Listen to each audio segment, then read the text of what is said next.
In this video, we're going to talk about the user interface of the Gtech Pro Performance Meter. Gtech is equipped with a resistive type touchscreen, which works with even when you have racing gloves on, as opposed to a capacitive type screen on most cell phones that doesn't work with gloves. There's one button, which is the menu button, that puts you back into a menu or puts you back into the everyday screen. And when you're in deeper menus, it brings you back one step back.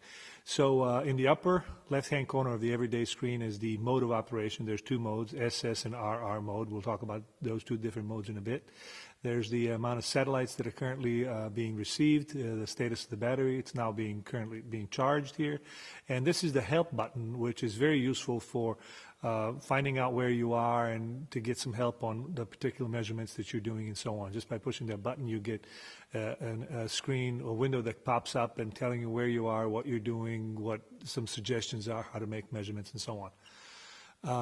In this area here is where the main measurement is being displayed, and you can have things like horsepower or acceleration or speed displayed here.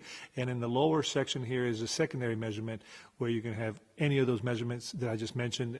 You can choose them as a primary or secondary in the display. And then there's two buttons down here which are for open track or closed track recording of sessions and so on, which we'll talk about later.